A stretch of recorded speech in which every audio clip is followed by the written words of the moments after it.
Rated T for Teen. A day at the races for the Strange Brigade. Hello, you are joining the Strange Brigade as they drop into a scene from the campaign, which we're using for our E3 demo this year. So you can see a team of 4 players here working together to explore the unknown. The campaign's 1 to 4 player. It's got some competitive elements in it as well, as you'll see as we go through the playthrough here.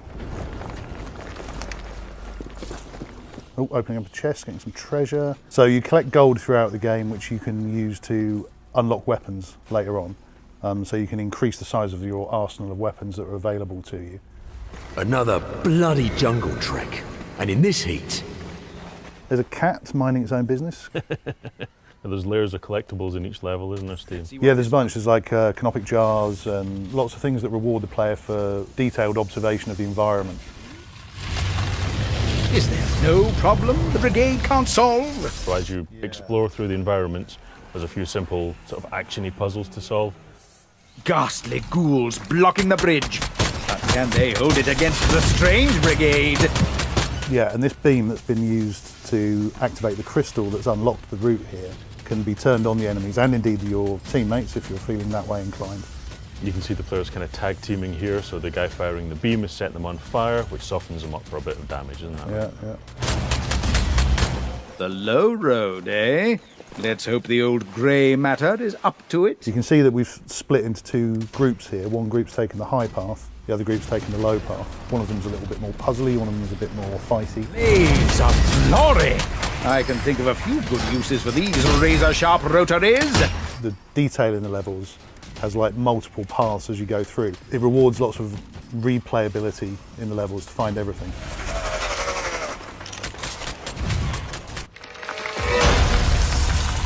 Nelson's ghost! Aye.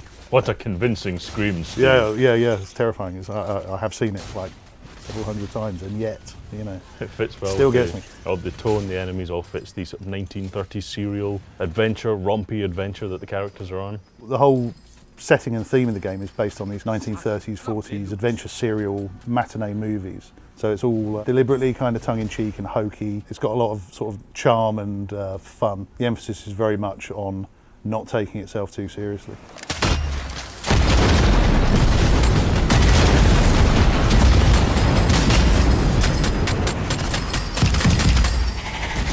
Well, they're not called the Subtle Brigade, I suppose. It's not subtle, he's right. Spiky log trap, there we go, highlighting that lack of subtlety. One of the hidden puzzles here, so you've had to go off the beaten track a little bit to find this one.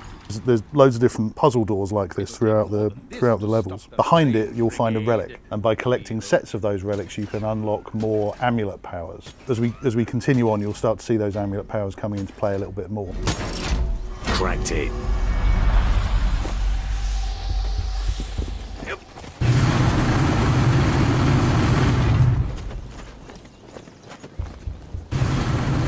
That'll look splendid on my mantelpiece. So we're about to see here the power gems being applied to the weapons. So each weapon has got a different number of slots, and you can use like damage upgrades, but also considerably different effects like ricocheting bullets or ice bullets or fire bullets. And as you unlock more and more powerful weapons, they come with more slots available.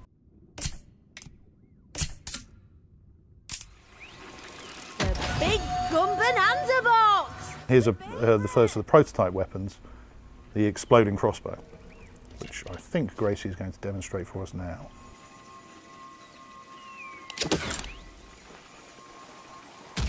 Super.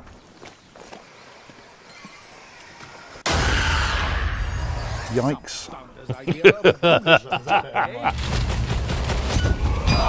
See you up, right? You see a couple of amulet attacks here. So there was a 6-shooter with powerful bullets. And there's Langus, the Wrath of Ra, a kind of radial explosive fire wave. So solving one of the many puzzles in the game here as well. So this is kind of operating cooperatively, one person standing on a footplate to open the door, the other having to thread their way across a maze following the clues that are laid out in the room. So the more complicated puzzles are off the beaten track, aren't they? So if you want to play the game as a straight co-op shooter, you can do. If you want to explore the environments and find unlockables, give you cool new treasures. You can play that way as well. What we're hoping to see is people repeatedly playing these levels and discovering whole new areas that they've missed the first time around. And here's a nexus. So this is one of the systems where you're undermining Sateki's grasp over the environment by smashing these crystals.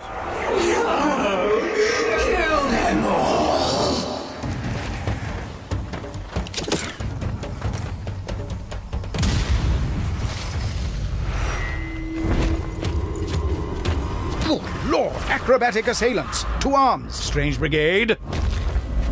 Introducing the ghouls, nasty, fast-moving, teleporting, horrible. There's Frank with a flamethrower there, that's particularly brutal. I say, they're coming out the ruddy walls now! Gracie's using the chain electricity attack there.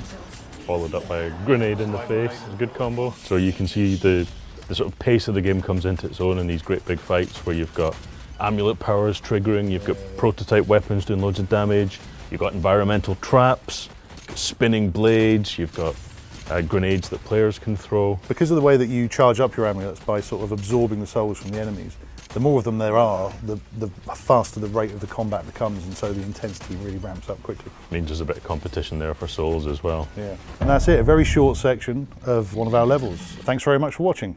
Strange Brigade is available August 28th on Xbox One, PS4 and PC.